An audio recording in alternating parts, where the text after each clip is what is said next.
Hello everyone, welcome here. In this lecture, you are going to creating like a primary key with a new table. So here, previous lectures we have seen how to create a table with primary key by writing the query. Now here we are going to creating using SQL Server Management Studio. This is also very simple and easy. So let's see.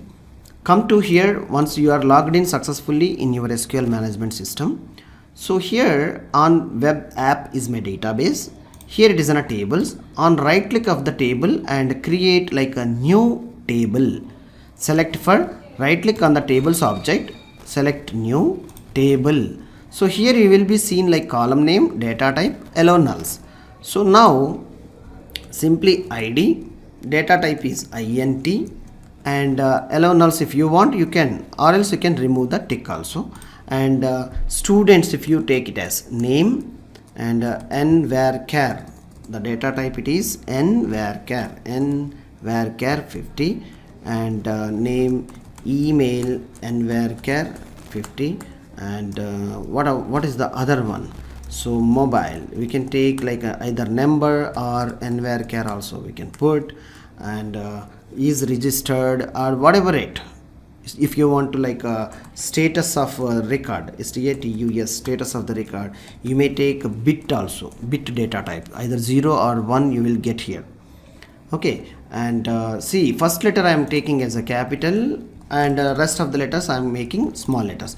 If you want to do this camel notation, yes you can, or else all the small letters are also very highly recommended in database table creations. All the small letters, yes, that would be perfectly works for you while writing the code and remembering the column names. So there is a no spaces. If you need space you can use underscore.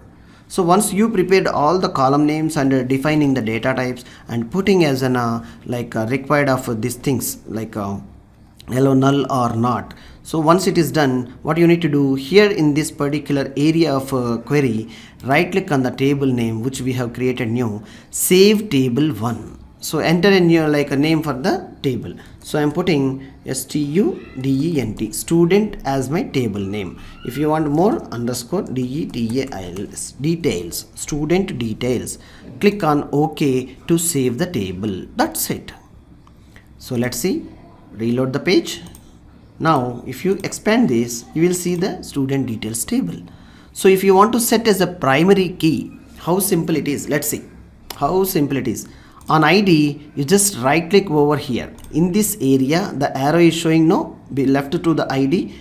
Right click here, set primary key. That's it. See the primary key is showing here. Yeah, here it is an yellow mark key. How the keys are displayed. So the yellow mark key is representing. Now you can save this. That's it.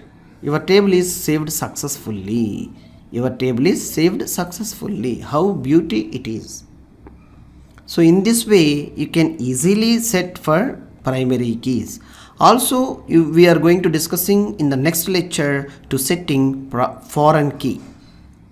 So for foreign key we need one more table to set primary key as well as foreign key.